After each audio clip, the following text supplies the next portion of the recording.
વિજયભાઈ વિસાવદર બેઠક લઈને વિસાવદરમાં આપની લીડમાં જબરજસ્ત વધારો થઈ રહ્યો છે. ગોપાલ ઇટાલિયા 12મા રાઉન્ડને અંતે 6232 મતે આગળ છે. ગુજરાત ફર્સ્ટ એટલે ઇલેક્શનનું રિઝલ્ટ સવારથી બેલેટથી માંડીને ઈવીએમ અત્યારે સૌથી મોટા જે સમાચાર વિસાવદરમાં આપની લીડમાં જબરજસ્ત વધારો થયો છે. 12 રાઉન્ડને અંતે 6232 મતેથી ગોપાલ ઇટાલિયા આગળ છે. આપણી સાથે રાજકીય વિશ્લેષક પ્રશાંત ગઢવી છે. પ્રશાંતભાઈ, રાઉન્ડ જેમ જેમ વધતા જાય છે એમ જેને કહી શકાય કે એકલવીર જેનું રણનીતિ તમે જુઓ કે એમનું ઉમેદવારી પણ ચૂંટણી પહેલા જાહેર કરવી, આ કામ સબળ વિપક્ષ તરીકે કોંગ્રેસ કરી શક્યું હોત, એ નથી કરી શક્યું અને લડ્યો, જજુમ્યો અને ટક્કર આપી રહ્યો છે. શું કહેશો? એકે હજારા અને સુરતમાં પણ એમણે આ જ રીતે ફાઇટ આપી હતી, પણ સુરતની આખી ભૂગોળ અને ત્યાંની જનતાનો મૂડ બહુ અલગ હોય છે. બીજી રીતે આપણે આને જો વાત કરીએ ને તો આ જેમ વિસાવદરમાં ગોપાલ ઇટાલિયાની ખૂબ મહેનત હતી. અમે બીજી બધી ચેનલમાં જ્યારે આની ચર્ચા કરતા ને તો યુટ્યુબમાં નીચે એમના ફોલોઅર હોય કે ત્યાંની લોકલ જનતા એવું લગતી સબ ભૂમિ ગોપાલ કી એમ આ ભૂમિ ગોપાલની થવા જઈ રહી છે કે નહીં. હા, ગોપાલ પારણામાં ઝૂલી રહ્યો છે ને હવે વિધાનસભામાં ગજવશે, આવી બધી વાર્તા. હા, જો ગોપાલભાઈ આવે તો ચોક્કસથી એકદમ એક લડાયક નેતા છે. બહુ બધા અલગ અલગ પ્રશ્નો જે રીતે ઉઠાયા છે એટલે અહીંયા પણ એક સાવજ ગર્જના કદાચ કરે, પણ આપણે બી બેલેન્સ. હજી તો 11 રાઉન્ડ છે. એક રાઉન્ડના અંતે લીડ કેટલી વધઘટ અને છેલ્લા રાઉન્ડ સુધી આ જેને કહેવાય ને કે કોની ગાડી આગળ ચાલે છે, કિરીટભાઈ ચાલે છે, ગોપાલભાઈ, એ બે વચ્ચે ક્લીન છે. તમે જેમ કીધું એમ કોંગ્રેસને આ તક ઝડપતા આવડી નહીં. એમણે જો એક સારો ચહેરો આપ્યો હોત, એક સ્થાનિક અને મોટો ચહેરો, તો કદાચ આને ત્રિકોણીય પાંખિયામાં કોંગ્રેસ અથવા આમ આદમી પાર્ટીને નાનો મોટો ફાયદો થઈ શકત. હવે નીતિનભાઈ રાણપરિયા જે 10-15 હજાર વોટ બી જો ના લઈ શકે તો એટલે સદસ્ય હતા પણ 10,000 વોટ ના લઈ શકે તો એ સ્પષ્ટપણે દેખાઈ આવે કે એનો ફાયદો ઇનડાયરેક્ટલી આમ આદમી પાર્ટીને મળી રહ્યો છે. કારણ કે ગોપાલ ઇટાલિયા જે વોટ તોડી રહ્યા છે કોંગ્રેસના, આજે તમે બૂથ વાઇઝ બી તમે જુઓ છો ભાજપનો એક કમિટેડ વોટ શેર છે, એની પાછળ ઓલરેડી આખું સંગઠનથી માંડી મંત્રીમંડળ લાગેલું છે. આમ આદમી પાર્ટીએ જે મહેનત કરીને ગોપાલભાઈના નામની એક જે લોકોમાં એ જેને કહેવાય ને કે લોકોએ સ્વીકૃતિ આપી હતી, કારણ કે નહીંતર ઘણા બધા ઉમેદવાર આમ આદમી પાર્ટીમાંથી પણ હતા. આપણે રેશમાબેનનું નામ પણ સાંભળ્યું, બીજા બધા નામ પણ, તેમ છતાં ગોપાલભાઈને સીધા જ ઉતાર દેવા. ચૂંટણી જાહેર થયા પહેલા ઉમેદવાર જાહેર કરવો, એમને ત્યાં 2 થી 3 મહિના જે રીતે મહેનત કરી છે અને જે મુદ્દા ઉઠાયા વત્તા એ ભ્રષ્ટાચારની વાતની આપણે જે સ્ટિંગ ઓપરેશન કર્યું, એમણે પેરિસ જેવા રસ્તા બહુ ઉપડાતા. એટલે હું પેરિસના રોડની સામે કહું છું કે હું તમે અત્યારે અમદાવાદના પોશ વિસ્તારમાં, આપણે તો મુખ્યમંત્રીના વિસ્તારમાં છીએ અને ત્યાં આપણે પેરિસ જેવા રોડ છે કે નહીં હું તમને જનતા જાણે છે. એટલે પેરિસનો રોડ હોય વત્તા કિરીટભાઈની એક પોતાની મેન એન્ટી ઇન્કમ્બન્સી જે ભાજપને કદાચ ભૂપતભાઈ ભાયાણી અથવા હર્ષદભાઈના રીબડિયાના સ્વરૂપમાં પણ નડવાની હતી, જે કિરીટભાઈમાં પણ ગોપાલભાઈ લઈ આવ્યા, એમના બધા અલગ અલગ મંડળીના લિસ્ટ લઈ આવ્યા, એના ભ્રષ્ટાચાર લઈ આવ્યા વત્તા આમ જોવા જાવ તો પ્રાથમિક કારણ એવું છે કે રાજનીતિમાં તમારે જે જગ્યાએ ચૂંટણી લડવી હોય એ 2 વર્ષ પહેલા તમારે સમાધાનો કરી લેવા જોઈએ. એમને ખબર નથી ને ઓચિંતી ટિકિટ આવી ગઈ એવું લાગ્યું છે. શું છે એટલે 3 જણની આ જે 2 જણની લડાઈ ચાલતી એમાં કિરીટભાઈ ક્યાંક ફાઈ ગયા, ગઈ વખતે હાર્યા હતા ભૂપતભાઈની. એટલે પણ તો બી મૂળ વાત એવી છે કે તમારે જો ચૂંટણી લડવી છે તો જનતાની વચ્ચે જઈને બેસવું પડે, એની વાત લાવવી પડે, એની વાત મૂકવી પડે. જે ગોપાલભાઈ સતત પહેલા દિવસથી આપણે જોઈ આવ્યા કે ભાઈ એ મંડળીવાળી જે હું વાત કરું લગભગ 150 મંડળીના રજીસ્ટ્રેશન લઈ આવ્યા, ફોન ક્લિપ્સ લઈ આવ્યા. ભજન વાગ્યું છે, સમાચાર આવી રહ્યા છે. ઉમંગ, મોટા સમાચાર આવી રહ્યા છે વિસાવદરમાં. ઉમંગ જણાવશે. બિલકુલ, એટલે સૌથી મોટો ઉલટફેર અહીંયા દેખાઈ રહ્યો છે. 5 રાઉન્ડ પછી જે ગોપાલ ઇટાલિયાએ જે લીડ પકડી છે, લીડ લગભગ 7,000 જેટલી પહોંચી ગઈ છે ને લીડના આધારે આગળ વધી રહ્યા છે. હવે આમ આદમી પાર્ટીના જે નેતાઓ છે સૂત્ર લઈને આવ્યા છે કે રાજ તિલક કી કરો તૈયારી, આ રહે ગોપાલ ગિરધારી. એટલે આ પ્રકારના સૂત્રો છે એ ગઢવીજી સામે આવી રહ્યા છે કે શું આ રાજ તિલકની તૈયારી, ગોપાલ ગિરધારીની તૈયારી. બિલકુલ, અમે એ જ વાત કરતા હતા કે ગોપાલ મારો પારણીએ ઝૂલે ને હવે વિધાનસભામાં ગજવશે, સબ ભૂમિ ગોપાલ કી, આવી બધી વાતો સાંભળી. ગોપાલભાઈની લડાઈ જે રીતે લડાઈ દેખાઈ આવે છે મતમાં રૂપાંતરિત થયું છે. જેમ આપણે વાત કરીએ છીએ કે કોંગ્રેસ કદાચ બધા જ મુદ્દા ઉપાડવામાં સફળ નીવડે છે પણ એ મુદ્દા મતમાં પરિવર્તિત નથી થતા, એમ ગોપાલભાઈએ વિસાવદર માટે મુદ્દાઓ ઉપાડ્યા છે ને એ મતમાં કન્વર્ટ થઈ રહ્યા છે.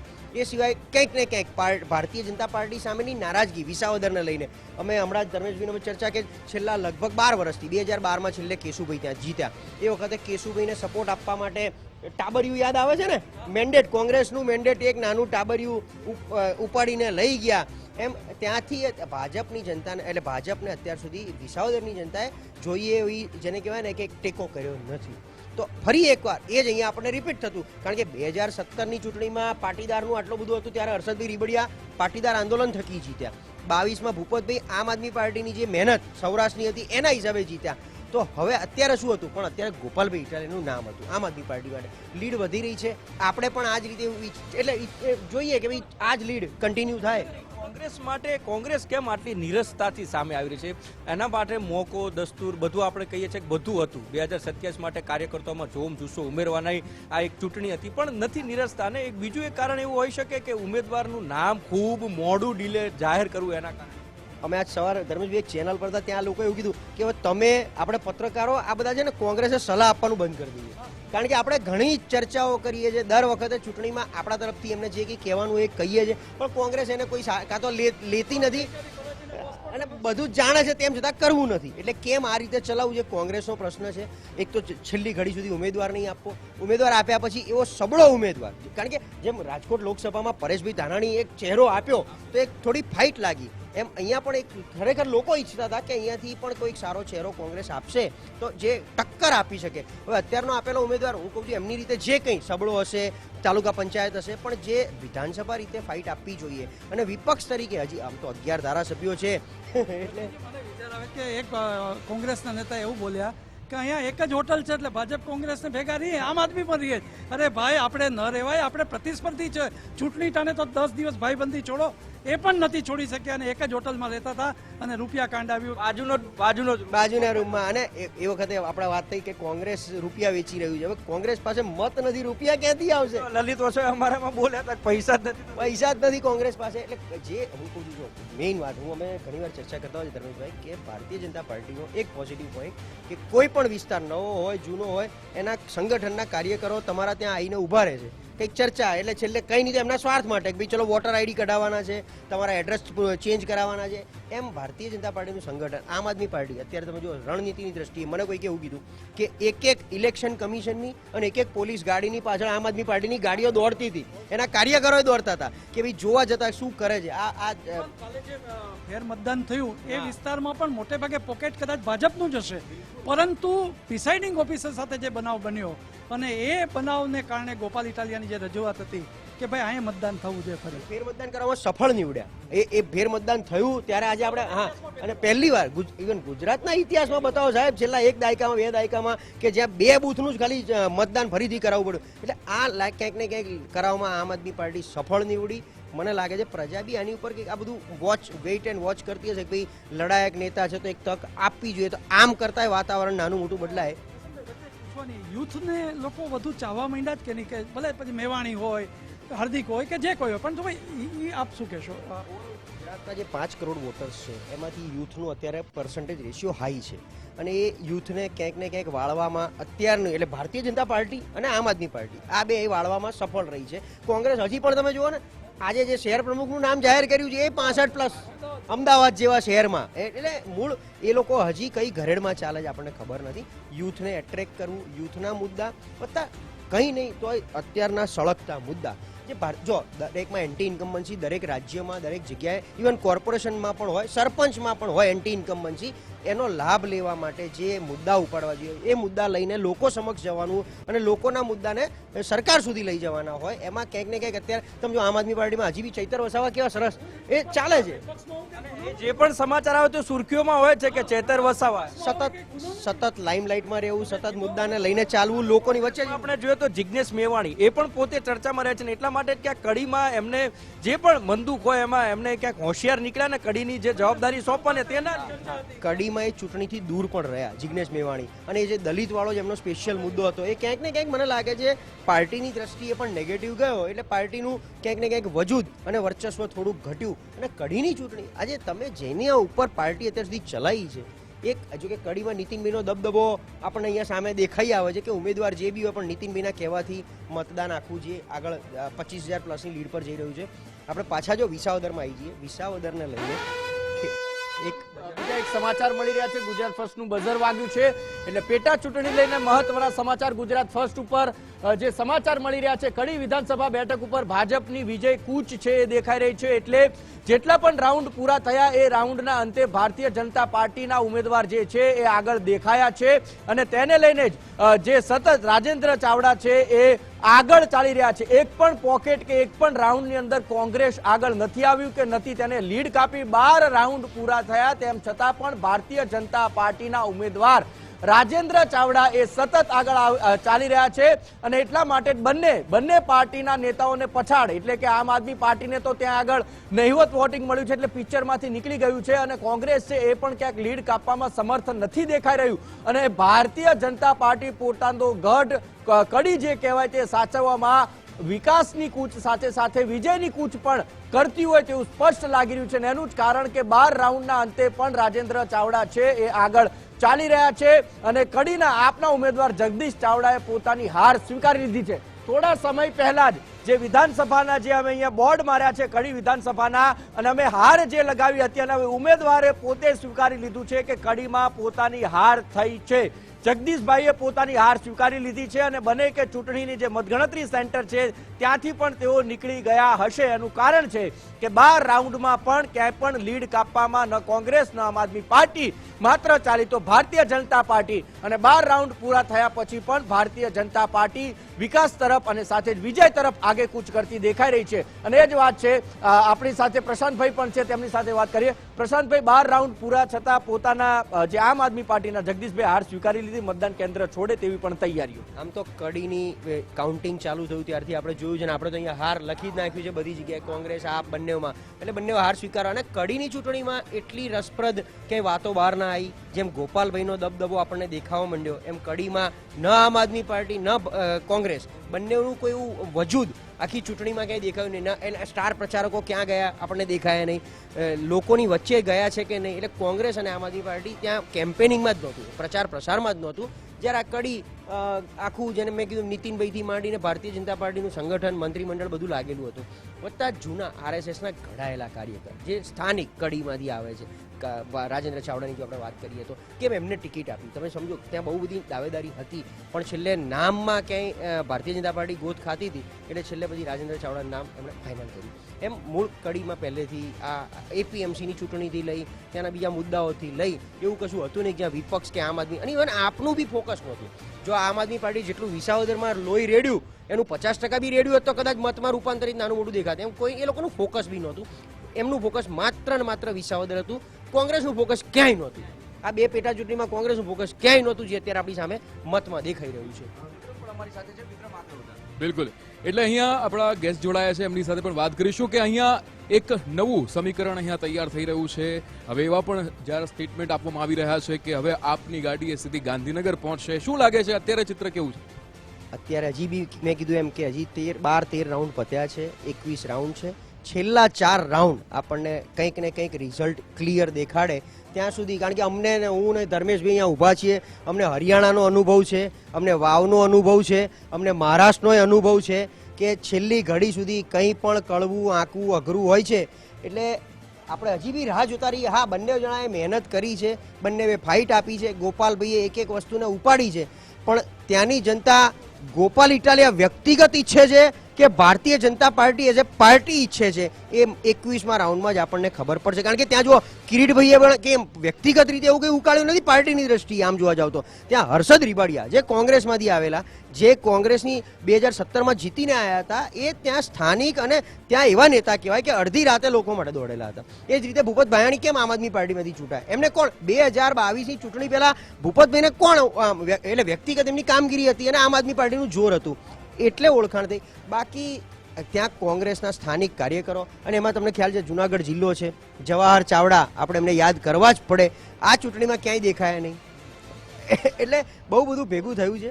પણ આશા એ પણ હતી કે જે રીતે અહીંયા કોંગ્રેસે કોઈ મહેનત જ ના કરી હોય એવા ચિત્ર પણ સામે આવ્યા. અત્યારે આ આંકડા જે જોવા મળી જ રહ્યા છે, આંકડાઓ પરથી આપણને નજરે ચડી રહ્યું છે કે અહીંયા હવે માત્ર ને માત્ર જે જોવા મળી રહ્યું છે વિસાવદરમાં કે આપ જે છે એ જે લીડ સાથે આગળ વધી રહ્યું છે. ક્યાંક જે આરોપ પ્રત્યારોપ થયા છે, પ્રત્યાક્ષેપ થયા હતા, કે પછી જે સ્ટિંગ ઓપરેશન જે કર્યા છે, કે પછી આ બધી વસ્તુઓ બહુ જ કામ લાગી. પહેલી દ્રષ્ટિએ અમે એવું કહીએ છીએ કે હવે મતદારોને આ બધા મુદ્દા અસર કરતા નથી. ભ્રષ્ટાચારની વાત હોય, ક્યાંક સ્ટિંગ ઓપરેશનની વાત હોય, પણ યસ, હા, તમે ઉપાડેલો બીજો મુદ્દો ખેડૂતોવાળો, સિંચાઈનો, પાણીનો, મંડળીઓનો, અમને હમણાં જ કોક કહેતું, એટલે ગોપાલભાઈ તમને ખ્યાલ હશે પેલી 150 મંડળીનું લિસ્ટ પોતે વાંચી ગયા કે આ તારીખે રજીસ્ટર થઈને આવું થયું, આ તારીખે તેને આવું થયું. એટલે ક્યાંક ને ક્યાંક જનતા સાથે થયેલી ચોખ્ખી છેતરપિંડી જો જનતા પોતે જાણતી હોય અને જનતા એના આધારે મતદાન કરતી હોય તો કદાચ એક સાચા વ્યક્તિએ જે મુદ્દા ઉપાડ્યા છે એને મત આપી અને આ લીડ આપણે સામે દેખાઈ. બિલકુલ એક બ્રેકિંગ ન્યૂઝ લઈને વિક્રમ, બહુ મોટા સમાચાર આવી રહ્યા છે. થોડી વારમાં જ બઝર સાથે આપણે અપડેટ આપીશું, પણ અત્યારે જે દર્શકો જોડાયેલા છે, કડી અને વિસાવદર વિધાનસભા પેટા ચૂંટણીના જે પરિણામો આવી રહ્યા છે, થોડી વારમાં ખૂબ જ મોટા સમાચાર. ટીમ રેડી હોય તો બઝર મારો, કેમ કે વિસાવદરથી જે સમાચાર આવી રહ્યા છે એ જોવામાં સૌને રસ છે કે આખરે ત્યાં શું થઈ રહ્યું છે. જી હા, બઝર વાગી ગયું છે. વિસાવદર વિધાનસભાની પેટા ચૂંટણીમાં આમ આદમી પાર્ટીની લીડમાં જબરદસ્ત વધારો. જી હા, સતત રાઉન્ડ એક પછી એક જઈ રહ્યા છે, જેમાં આમ આદમી પાર્ટી પોતાની લીડ વધારી રહી છે. અને અહીંયા જે ટાઇલ્સ છે આપણી પાસે, ગોપાલ ઇટાલિયાના ચહેરા પર જીતનો સહેરો લાગે છે કે નહીં એ જોવાનું છે. કોંગ્રેસ આ રેસમાંથી ક્યારની બહાર નીકળી ચૂકી છે, હારનું સ્ટીકર અહીંયા લગાવી દીધું છે. અને ભાજપ, કિરીટભાઈ પટેલ શું અહીંયા ટક્કર આપી શકશે ગોપાલ ઇટાલિયાને કે નહીં એ જોવાનું રહેશે. પણ અત્યારે જે ચિત્ર સામે આવી રહ્યું છે, વિસાવદરમાં આમ આદમી પાર્ટી લીડ કરી રહી છે, વિસાવદરમાં ગોપાલ ઇટાલિયા લીડ કરી રહ્યા છે, સતત લીડ વધી રહી છે. અને લીડનો જે આંકડો છે એ અત્યારે 9678 મતનો થઈ ગયો છે. વિનોદ, વિસાવદરમાં આમ આદમી પાર્ટીએ જીતની તૈયારીઓ શરૂ કરી દીધી છે. એટલે જે એડવાન્સમાં ઓર્ડર આપી દીધેલા હતા પેંડાના લાડુના, એ હવે ખરીદવાના શરૂ થઈ ગયા છે. કારણ કે હવે બહુ મોટો ઉલટફેરની શક્યતાઓ, હજી રાઉન્ડ બધા જ છેલ્લા સુધી પરિણામ સુધી પહોંચવું અઘરું છે, પરંતુ ચોક્કસ કહી શકાય કે હવે વિસાવદરમાં આમ આદમી પાર્ટીનું પલ્લું ભારે થઈ ગયું છે. એટલે જો કોઈ એટલે જે કંઈ જીત થાય, આમ આદમી પાર્ટીની જીત થાય તો એની લીડ મોટી હશે. ઇનકેસ ભારતીય જનતા પાર્ટી જીતે છે તો એ સાવ નોમિનલ સરસાઈથી જીતે એ પ્રકારના અહેવાલો અત્યારે વિસાવદરમાંથી આપણને પ્રાપ્ત થઈ. વિનોદ, આપણે વાવની પેટા ચૂંટણી ન ભૂલવી જોઈએ કે જેમાં ઘણા બધા રાઉન્ડ એવા આવ્યા હતા જે કોંગ્રેસ માટે સારા સમાચાર આવ્યા હતા. છેક છેલ્લી ઘડીએ એવા પોકેટ ખુલ્યા ભાજપના કે વાવ ત્યાં ભાજપને એ બેઠક મળી ગઈ. અહીંયા પણ શરૂઆત કિરીટ પટેલે મજબૂતાઈથી કરી અને હજુ પણ કિરીટ પટેલ આ રેસમાંથી બિલકુલ બહાર નથી. હજુ પણ એ ખૂબ જ નજદીક ચાલી રહ્યા છે. પણ છેલ્લા 5 રાઉન્ડ છે, મોટી રાહત આમ આદમી પાર્ટીને. આગળના રાઉન્ડ નિર્ણાયક. ચોક્કસથી આપણે કિરીટ પટેલને રેસમાંથી બહાર નથી કરતા. કાંટાની ટક્કર છે. જે પણ જીતે એ સરસાઈ બહુ નહીં હોય એવું માનવા, પણ એક અંદાજ જે પ્રકારના વોટિંગ, જે પ્રકારનું મત ગણતરી ચાલી રહી છે એ ચોક્કસથી આમ આદમી પાર્ટીને જીત તરફ દોરી જતી હોય એવું લાગી રહ્યું છે. કારણ કે ગ્રામ્ય પોકેટો જે ખુલી રહ્યા છે તેમાં ભારતીય જનતા પાર્ટીએ ન ધાર્યું હોય એ પ્રકારના પરિણામો એમાંથી સામે આવી રહ્યા છે. એટલે આપણે કિરીટ પટેલને રેસમાંથી આઉટ નથી કરતા. હજી જેમ વાવની જેમ છેલ્લો રાઉન્ડ છે એ પણ પરિણામ બદલવા માટે કાફી છે.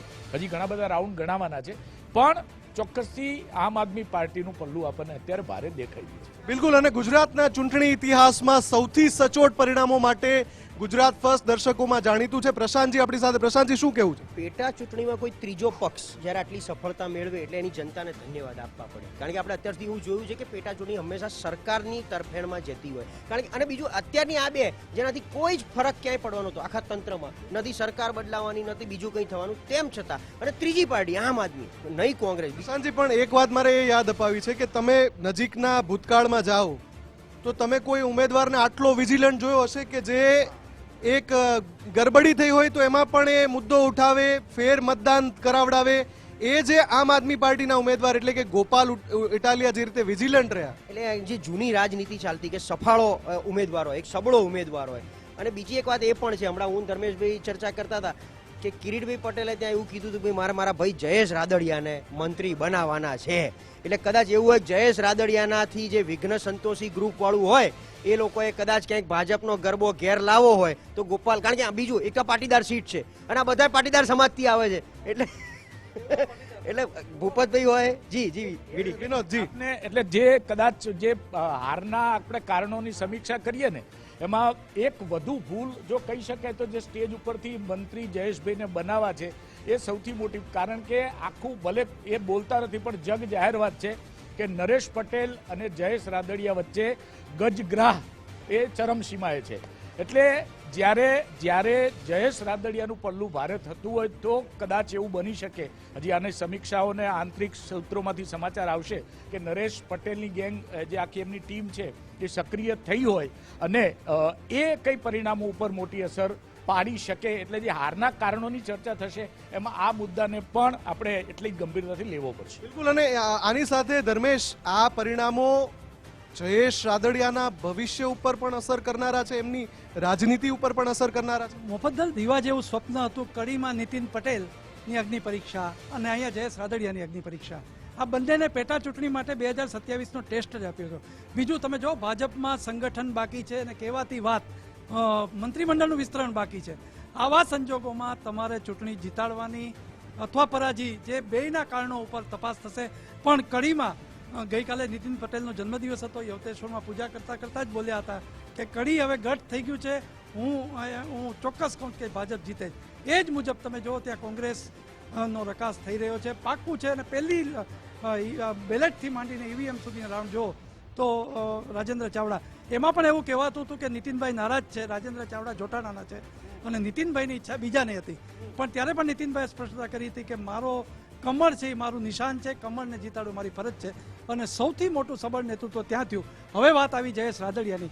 ઇફકોની ચૂંટણી પછી આંતરિક જૂથવાદ જે દેખાતો ન હોય પરંતુ આંતરિક જૂથવાદ ભાજપમાં કે પાટીદારો અગ્રણીઓમાં જે હતો એનો લાભ કદાચ આવી. અને સૌરાષ્ટ્રના 2 યુનિટ, એક જુનાગઢ ભાજપનું યુનિટ અને એક અમરેલી ભાજપનું યુનિટ લગાતાર વિવાદોમાં રહ્યા છે. અને આ અગ્નિ પરીક્ષામાં ફરી એક વખત સવાલ એ જુનાગઢ યુનિટ ઉપર ઉઠી રહ્યા. એ પણ લેવું આ પાટીદાર.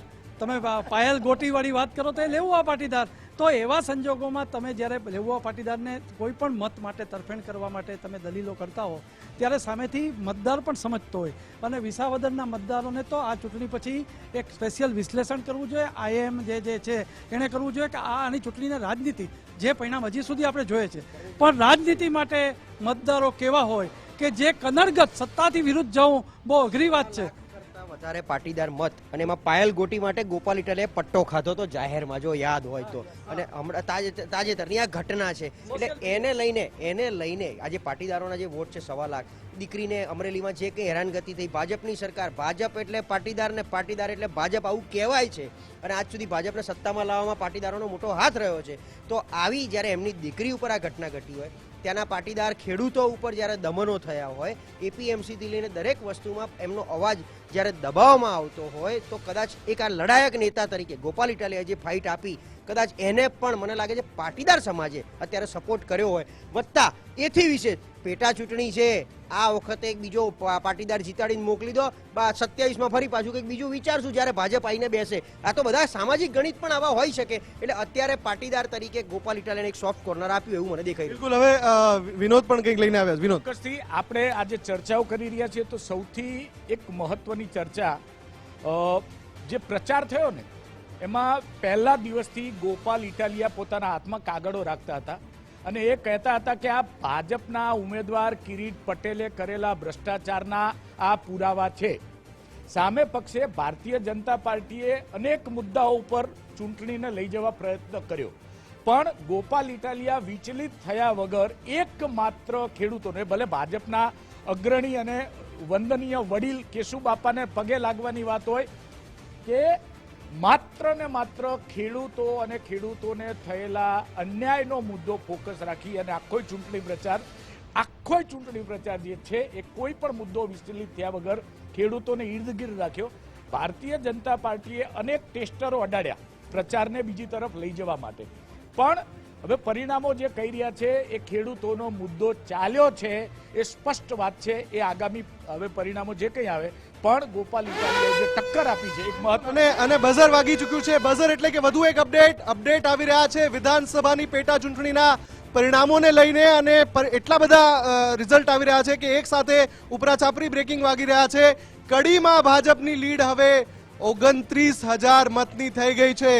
એટલે કે કડી વિધાનસભાની આ ટાઇલ પર સ્ટીકર લગાવવાનો સમય થઈ ગયો છે. આમ તો એકાદ રાઉન્ડ રાહ જોઈ છે ધર્મેશ, કે હજુ એકાદ રાઉન્ડ રાહ જોવાનું કહી રહ્યા છે.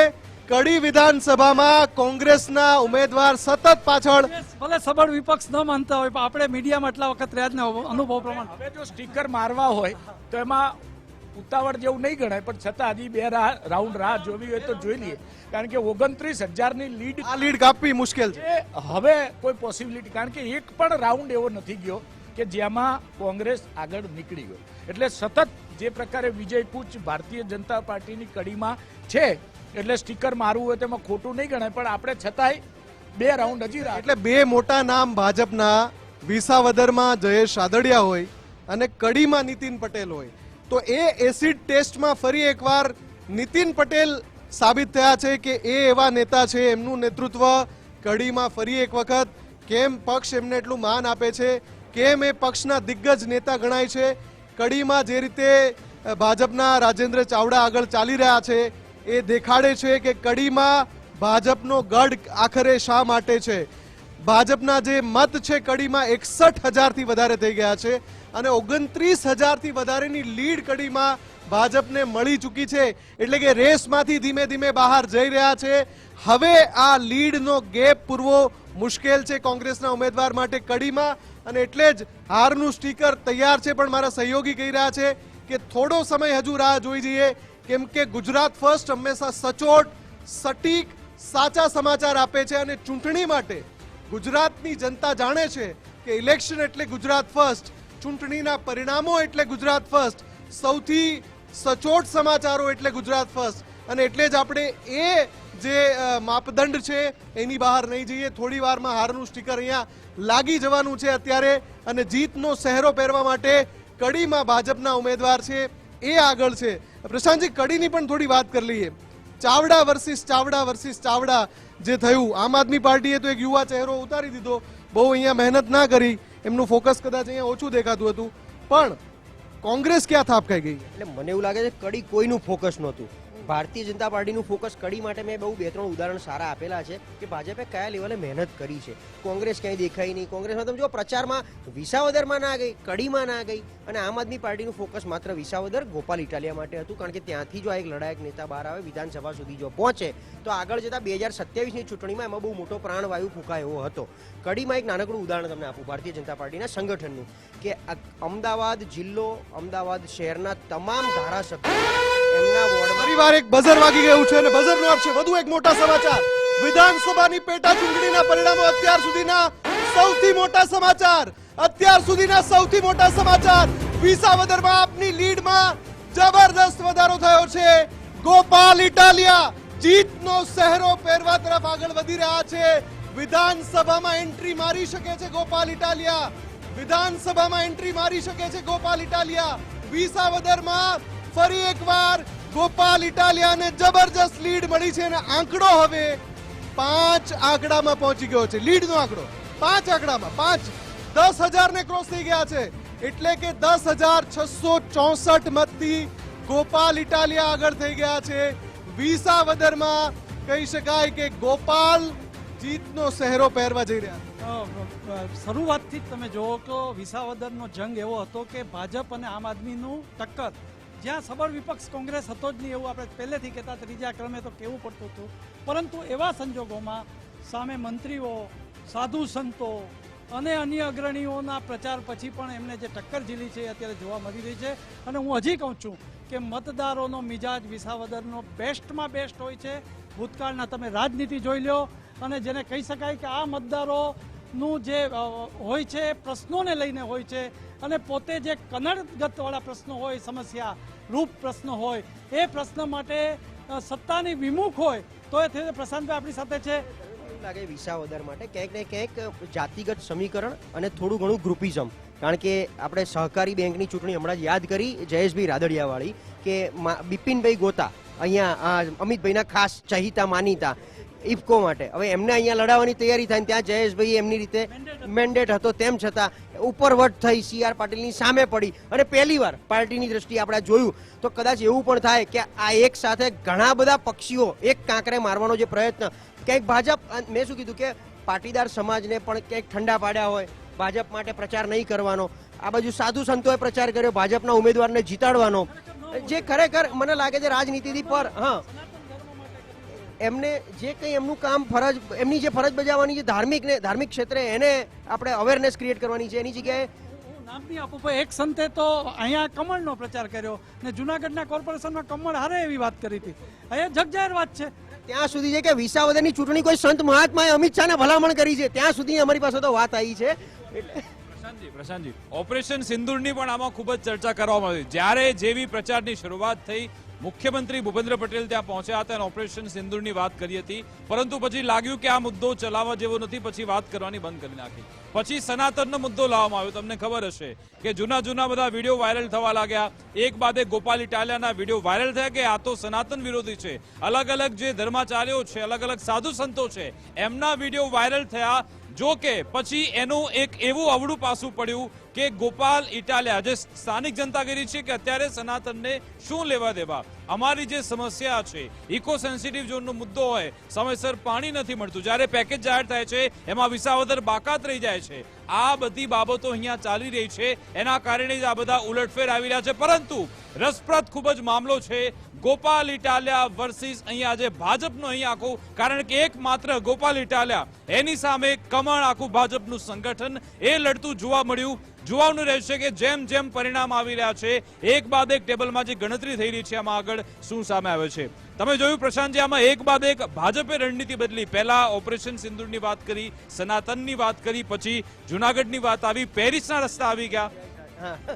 ભારતીય જનતા પાર્ટી માટે આ બધા છે ને પ્રચારના મુદ્દા છે, જેમાં ક્યાંક ને ક્યાંક રામ મંદિરની વાત હોય, 370ની વાત હોય. મને તો યાદ છે વિજયભાઈ રૂપાણીએ મોડાસાના કોઈ ગ્રામ પંચાયતની ચૂંટણીમાં પણ આ 370ની વાત કરી હતી. એટલે આ એમના ડેફિનેટલી પ્રચારના મુદ્દા છે, એમનો એજન્ડા પહેલેથી રહ્યો છે, પણ એ જનતા કેટલું સ્વીકારે છે. એટલે એ રીતે ક્યારના જે ધર્મેશભાઈ કહે વિસાવદરની જનતાને સેલ્યુટ છે કે મુદ્દા આધારિત, મેરિટવાળી અને એવો વ્યક્તિ કે જે એમની વચ્ચે આવીને ઊભો રહેતો હોય, એમની ચર્ચા કરતો હોય. હવે જો 15 રાઉન્ડના અંતે 10,000 પ્લસ જો ગોપાલભાઈ હોય તો મને લાગે છે કે આ હવે ડિસ્ટન્સ મેચ કરવું